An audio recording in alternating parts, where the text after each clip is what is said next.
भगवान कृष्ण किनके पुत्र थे? बोलो जम के। देवकी और वो बोलो जम के बोलो जरा। देवकी और वसुदेव जी के। गोदी में किसके गए? अच्छे से बोलो जरा। यशोदा जी।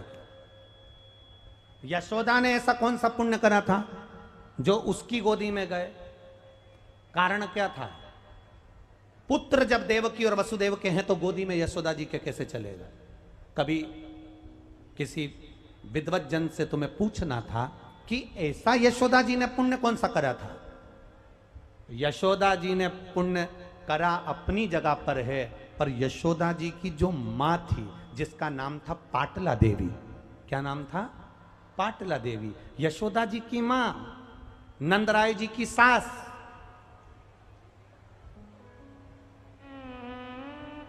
शंकर की भक्ति करने वाली थी पाटला देवी।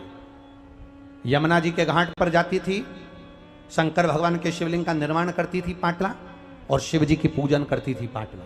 यमुना जी का जल पाटला देवी शंकर भगवान को समर्पित करती थी। भोलेनाथ इतने प्रसन्न हो गए, इतने प्रसन्न हो गए कि पाटला के पास में आकर एक बूढ़े का रूप रखकर पूछ लिया, पाटला तू रोज मेरी पूजन करती है? पाटला तू रोज शंकर जी की पूजन करती है, तुझे क्या चाहिए? पाटला कहती है, ए बाबा तुमसे कुछ नहीं चाहिए, मुझे जो भी चाहिए मेरे महादेव से चाहिए। तुमसे लेकर क्या करूंगी? लूंगी तो महादेव से। तो महादेव से तुझे क्या चाहिए? अरे बाबा मेरी बेटी है ना यशोदा, हाँ उसके घर में संतान नहीं है, उसके पति 60 साल के होने वाले हैं और मेरी यशोदा बेटी 55 की होने वाली, और उनके घर संतान नहीं। शंकर भगवान बूढ़े का रूप रखे थे तो मुस्कुरा दिए। अब 60 साल की अवस्था में संतान, 55 साल की अवस्था में। कई लोग भजन में गाते हैं ना, चमत्कार सा हो गया लोगों, हो गई बात निराली, और रात ही रात में नंद बाबा की दाढ़ी हो गई काली। मतलब 60 और 55 की उम्र, और उस उम्र में संतान। तो तुरंत भोलेनाथ जी बोले, तुम क्या चाहती हो? बस मेरी बेटी के संतान आ जाए, संतान का सुख मिल जाए, संतान का सुख।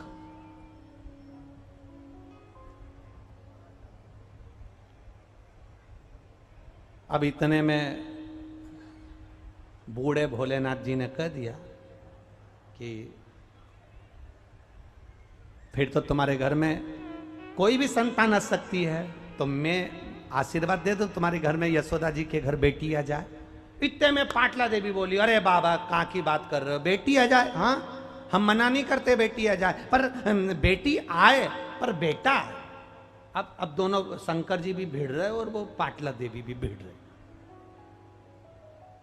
शिव जी ने मन में सोच लिया, मेरे मुख से निकला है बेटी आएगी, और इसने बेटा मांगा है तो बेटी की जगह बेटा भी आएगा, निश्चित है। शिव जी ने कह दिया, बूढ़े का रूप रखकर आए मेरे देवाधिदेव महादेव ने कह दिया, तुम्हारी बेटी यशोदा को कह दो सावन के महीने में शंकर भगवान पर 1 लोटा जल चढ़ाना प्रारंभ करे, और सावन की जैसे ही पूर्णिमा आए उस पूर्णिमा पर संतों को भोजन कराए, उस भोजन में खीर और मालपुआ खिलाए, बस संतान आएगी। अब संत सारे की सारे नोते गए, नंद बाबा ने सबको भोजन करने बुलाया, भोजन करने बुलाया तो खीर मालपुआ बनाया, खीर मालपुआ बनाया तो नंद बाबा सबको मालपुआ परोस रहे थे। इतने में यशोदा जी अच्छा लंबा घूंघट करके, इतना इतना घूंघट कर कर यशोदा जी भी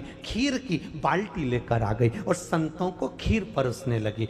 यशोदा जी के हाथ में चूड़े भरे हुए थे, पांव पैजनिया, पांव में बिच्छुड़ी, सिर में सुंदर फूल के गुच्छे, यशोदा का पल्लू ढका था, संतों ने चेहरा नहीं देखा। और संत भोजन करते करते इतने में संतों ने देखा नंद बाबा की तो बाल सफेद हैं, दाढ़ी सफेद हैं, ये नंद बाबा के छोरे की पत्नी दिख रही है, इसलिए इतना घूंघट करी है। तो सारे संतों ने कहा अपन ने इनके घर का खाया है, आशीर्वाद तो देना पड़ेगा। तो सारे संतों ने मिलकर एक साथ आशीर्वाद दे दिया, पुत्र भव।